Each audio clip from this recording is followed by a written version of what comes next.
नमस्ते दोस्तों। आज हम स्टार्ट करने वाले हैं एक नया वीडियो जो बेस्ड है the Indian national movement a century of struggle. ये एजुकेशनल चैनल की तरफ से और मैं आपका ट्यूटर ध्रुव वर्मा। तो चलिए आगे बढ़ते हैं अपने वीडियो की तरफ। जो कि हमारा टॉपिक है उसके यहाँ कंटेंट्स लिखे हुए हैं जो हम पढ़ने वाले हैं।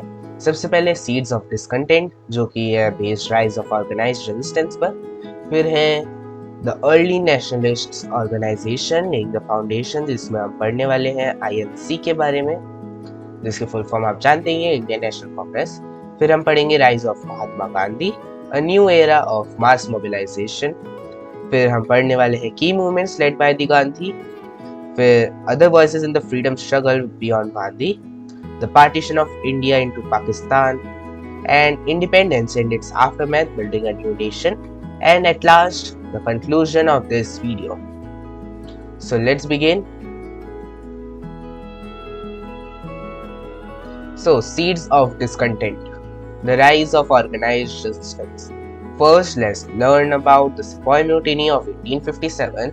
As we all know, it was our first war for freedom in our country.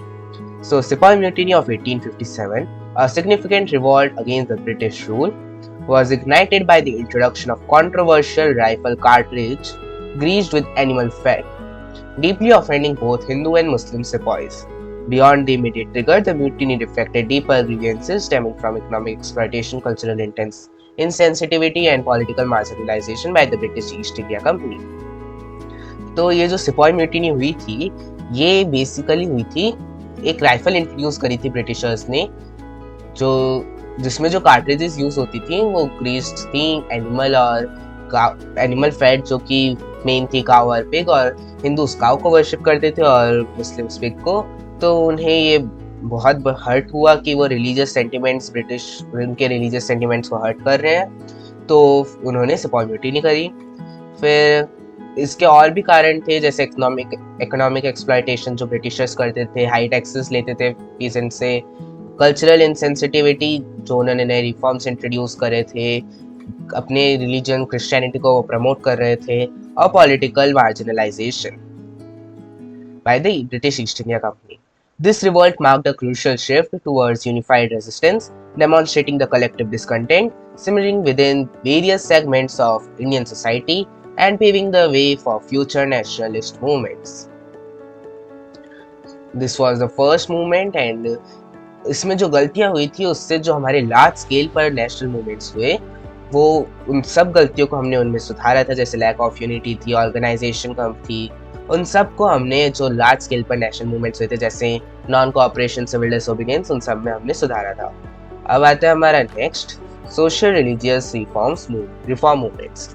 तो इसमें हम बेसिकली पढ़ेंगे राजा राम मोहन रॉय, जो कि एक मेन सोशल रिफॉर्मर थे। उन्होंने कई रिफॉर्म्स करे थे, जैसे कि सती प्रथा, abolition of Sati, promotion of window, remarriage, and spread of modern education, जो कि ब्रिटिशर्स के जो यूरोपियन एजुकेशन थी, जिसमें साइंस और टेक्नोलॉजी के बारे में बताते थे, वो सब इन्होंने प्रमोट करा था। He played a pivotal role in awakening Indian identity and challenging deeply entrenched social inequalities and religious superstitiousness. अंधविश्वास को उन्होंने खत्म करा। These movements fostered a sense of self-awareness and pride in Indian culture and heritage. इन सबसे हमारे Indians में self awareness और pride आई Indian culture के प्रति, और हमारे जो मॉडर्न सोसाइटी बनने में हमारी मदद करी। अब हम नेक्स्ट स्लाइड पर चलते हैं। तो early nationalist organisation laying the foundation, जैसा कि मैंने कहा था आईएनसी के बारे में पढ़ने वाले, the Indian National Congress. It was founded in 1885 by A O. Hume. तो ये 1885 में इसको इजाद किया था या शुरू किया था ए.ओ. ह्यूम ने, जो कि एक ब्रिटिशर थे, पर उन्होंने एक बहुत बड़ा योगदान दिया था जो हमारे पूरे इंडिया के लोगों को एक साथ लाने में, और एक साथ हमला करा था ब्रिटिशर्स पे। फिर the INC initially aim for dialogue with the British. जो आईएनसी थी, हम नीचे पढ़ेंगे, मॉडरेट्स और रेडिकल्स में दो में डिवाइडेड थी। सबसे पहले आईएनसी जो फॉर्म हुई थी वो मॉडरेट ही थी, तो वो चाहते थे कि ब्रिटिशर्स से बात करें, हम अपनी डिमांड्स रखें। कौन कौन सी थी? Greater Indian representation in the government and civil service reforms. वो चाहते थे कि इंडियन रिप्रेजेंटेशन बढ़े एडमिनिस्ट्रेशन में। इंडिया के सिविल सर्विस एग्जाम जो लंदन में होते थे वो अब इंडिया में भी होने चाहिए, जिससे इंडिया के लोग जा सके इंडिया के एडमिनिस्ट्रेशन में, जबकि तब ब्रिटिशर्स ही जाते थे। इसका जो first session attended by 72 delegates in Bombay mark the beginning of organised political advocacy. फिर जैसे कि मैंने कहा था, दो में डिवाइडेड थी, मॉडरेट और रेडिकल। मॉडरेट के बारे में मैंने बताया कि ये बात करना चाहते थे advocating constitutional methods and gradual reforms, जबकि जो रेडिकल्स थे वो favoured assertive nationalism and direct action. वो अपने देश को स्वदेशी बनाना चाहते थे, वो कोई बात नहीं करना चाहते थे। वो मानते थे मेरा देश है, मैं ही लड़ूंगा, मेरा ही हक होना चाहिए, मेरी हुकूमत चलनी चाहिए। की फिगर्स सच एज दादा भाई नारोजी, इसमें दादा भाई नारोजी थे, तिलक, लाला लाजपत राय, बिपिन चंद्रपाल, लाल बाल पाल, वो तीनों रेडिकल्स ही थे। ठीक है, अब आता है rise of Mahatma Gandhi, a new era of mass mobilisation. Gandhi ji की अर्ली लाइफ एंड इन्फ्लुएंसेस। गांधी's experiences with racial discrimination in South Africa profoundly shaped in his philosophy of satyagrah. Returning to India in 1950, he quickly became a central figure in the Indian National Congress, galvanizing the masses with his unique approach to resistance. सबको पता ही था कि वो अपनी degree लेने के लिए south Africa गए थे और वहाँ पर उन्होंने रेशियल डिस्क्रिमिनेशन फेस किया था। वो ट्रेनों में जाते थे तो उन्हें हाई कोच की ट्रेन नहीं मिलती थी, तो ये सब हुआ। उन्होंने वहाँ भी एक कांग्रेस एस्टेब्लिश करी थी जो साउथ अफ्रीका में रेशियल डिस्क्रिमिनेशन के खिलाफ, जिसका नाम था नटल कांग्रेस। उन्होंने वो भी एस्टेब्लिश करी थी, बाकी इंडियंस के साथ मिलकर उन्होंने रेशियल डिस्क्रिमिनेशन के अगेंस्ट फाइट करी थी। और वहीं से इन्होंने अहिंसा और सत्याग्रह वाला कॉन्सेप्ट शुरू कर दिया था।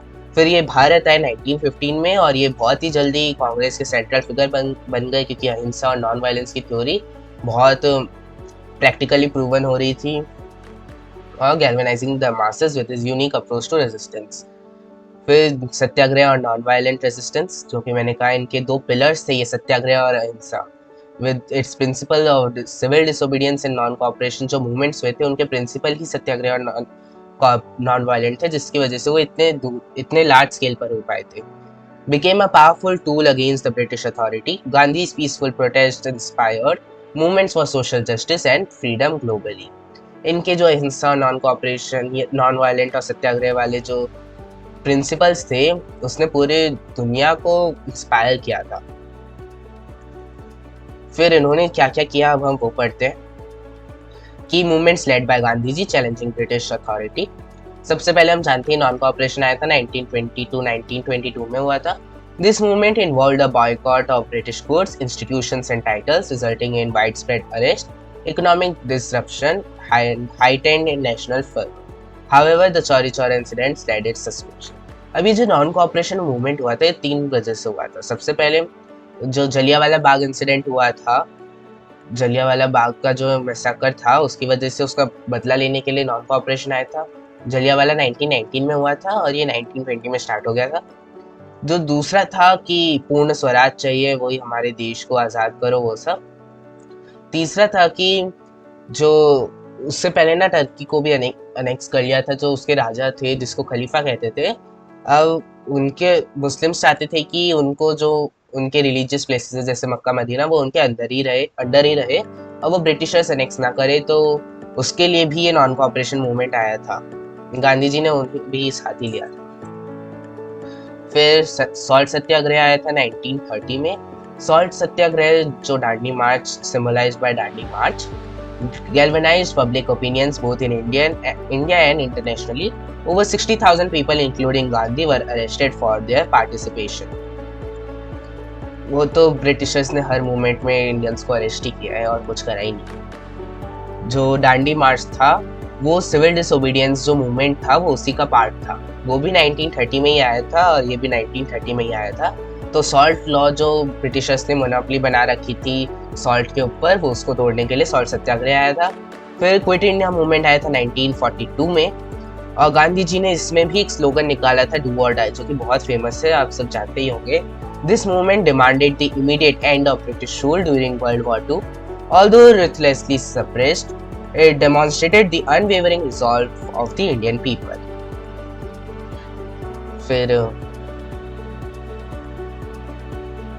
अब हम पढ़ते हैं जो गांधी जी के अलावा बहुत लोगों ने बोला था। सुभाष चंद्र बोस, जवाहरलाल नेहरू, सरदार वल्लभ भाई पटेल, ये सब भी की हीरोज थे। सुभाष चंद्र बोस ने आईएनए जो आज़ाद हिंद फौज थी वो फाउंड करी थी, हम सब जानते ही हैं, इंडियन नेशनल आर्मी। फिर Jawaharlal Nehru champion secularism, socialism and non-alignment, shaping India's post-independence policies as its first prime minister. His vision guided the nation through its formative years. हम जवाहरलाल नेहरू बहुत एजुकेटेड थे, उन्होंने वो सब जो प्रिंसिपल्स होने चाहिए डेमोक्रेसी में वो सब वो जानते थे और वो अपने कॉन्स्टिट्यूशन में डालना चाहते थे, और इंडिपेंडेंस के बाद वो ही हमारे फर्स्ट प्राइम मिनिस्टर बने थे। सरदार वल्लभ भाई पटेल, जिनका स्टैचू भी है गुजरात में, स्टैचू ऑफ यूनिटी, इनको हम आयरन मैन कहते हैं, और was instrumental in integrating princely states into Indian union. जानते थे ब्रिटिशर्स ने हर स्टेट को आज़ाद कर दिया था कि दो ऑप्शन रखे थे इंडिया और पाकिस्तान में, तो सरदार वल्लभ भाई पटेल ने सारे प्रिंसली स्टेट्स जो राज्य थे उन सब में गए और उनको भारत की तरफ अपने रखा, ना कि उन्हें पाकिस्तान जाने दिया, वरना दो ऑप्शंस थे इंडिया या पाकिस्तान, तो वो कहीं भी जा सकते थे। तो इन बहुत बड़ा रोल था सरदार वल्लभ भाई पटेल का। बात है partition of India, the traumatic transition. अब हमें आज़ादी मिल गई, क्विट इंडिया मूवमेंट हो गया, और जो क्विट इंडिया मूवमेंट था ना वो वर्ल्ड वॉर 2 के बीच में आया था, ताकि हाँ ये रहा, जो क्विट इंडिया मूवमेंट था वो वर्ल्ड वॉर 2 के बीच में गांधी जी ने लॉन्च कराया था, ताकि ब्रिटिशर्स वॉर भी लड़े और हमारे इंडिया में ये जो मूवमेंट चल रहे थे उन्हें सप्रेस भी ना कर पाए, इसलिए वो ब्रिटिशर्स मजबूर हो गए थे इंडिया को फ्रीडम देने के लिए। तो ये बहुत बड़ी साजिश रची थी हम इंडियंस ने। तो अब होता है हमारे इंडिया का पार्टीशन, क्योंकि उस समय एक पार्टी थी जो टू नेशन थ्योरी के साथ चलती थी, जिसका नाम था ऑल इंडिया मुस्लिम लीग। तो ये जो मुस्लिम लीग थी वो मुस्लिम लीग चाहती थी कि मुस्लिम्स को एक अपना इंडिपेंडेंट स्टेट मिले, अपना एक कंट्री हो पूरा पाकिस्तान जो बना आगे चल के। वो अपने आप को सोल स्पोक्समैन जो था उसका लीडर जिन्ना, मोहम्मद अली जिन्ना, वो मानता था। इसलिए दो पार्टीज हो गई थी जो कि पूरे इंडिया में फैल गई थी, आईएनसी और ये मुस्लिम लीग। तो ब्रिटिशर्स को दोनों को चॉइस देनी थी, दोनों को राजी करना था जब वो ब्रिटिशर्स इंडिया को छोड़कर जाते। तो जिन्ना अपने पीछे पड़ा रहा, और जिसकी वजह से ब्रिटिशर्स को पार्टीशन करना पड़ा हिंदू और मुस्लिम्स का। और इसको पार्टीशन करवाने के लिए डायरेक्ट एक्शन डे भी आया था 1946 में, और that triggered widespread communal violence. The partition resulted in the displacement of millions and an estimated death toll of 5 lakh to 2 million. It led to immense suffering, including forced migration, loss of property, widespread violence against vulnerable populations. तो ये जो direct action day था इसमें लाखों लोगों की जान गई, राइट्स ब्रोक हुए, और बहुत लोगों को माइग्रेट करना पड़ा था, प्रॉपर्टी का लॉस हुआ, और बहुत लोगों को सफ़र करना पड़ा था ये डायरेक्ट एक्शन डे जब चला था। अब पाकिस्तान भी बन गया, अब हमें इंडिया को एक नेशन बनाना था, अच्छा नेशन, डेमोक्रेटिक नेशन, ठीक है। तो Indian constitution, India adopted a secular democratic constitution, हम सब जानते हैं, with a commitment to social justice and equality, universal adult franchise guaranteed violating voting rights to all Indians.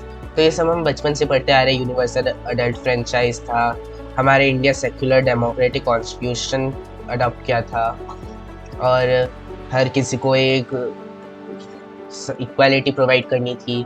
फिर legacy of the national movement left a legacy of democratic institutions, secular values and commitment to social progress, दो challenges of poverty, inequality and communalism remain। जो हमारे constitution बन रहा था उस समय हमारे इंडिया को बहुत सारे चैलेंज फेस करने पड़े थे, जो बताया सरदार वल्लभ भाई पटेल का कि सबसे पहले तो प्रिंसली स्टेट्स को इकट्ठा करो। फिर जो हमारे इंडिया में ब्रिटिशर्स ने इतना लूटा था जिसकी वजह से पॉवर्टी आ गई थी, वो डिवाइड एंड रूल करते थे, इनइक्वालिटी भी बन गई थी, कम्युनलिज्म भी आ गया था। तो उन सब का सामना करते हुए हमें एक कॉन्स्टिट्यूशन बनाना था, जो कि एक बहुत ज़्यादा मुश्किल काम है। अब हमारा कंक्लूजन आता है, जो कि हमने पूरे लेसन में आज पढ़ा। जो Indian national movement stands as a testament to power of non violent resistance, mass mobilization, and unwavering commitment to freedom. The challenges of nation building continue, requiring ongoing efforts to address inequality, promote social harmony, and uphold democratic values. The legacy of the movement inspires future generations to strive for more just and equitable world. तो non violent resistance, मास mobilisation और commitment to freedom में इतने ज़्यादा unite हो गए थे लोग, determined हो गए थे कि ब्रिटिशर्स को हार कर जाना ही पड़ा था। फिर हमारे इंडिया को कई सारे चैलेंजेस फेस करने पड़े, inequality, promote social harmony, uphold democratic values, ये सब बताया था मैंने पिछले स्लाइड में। तो legacy of the movement inspires future generations to strive for more just and equitable world. तो ये था आज का हमारा पूरा लेसन, जो कि इंडियन फ्रीडम मूवमेंट से लेकर हमारे इंडिया आफ्टरमैथ तक पूरा चला था। Thank you for being with us, and if you are still here with us, then you must like and subscribe our channel.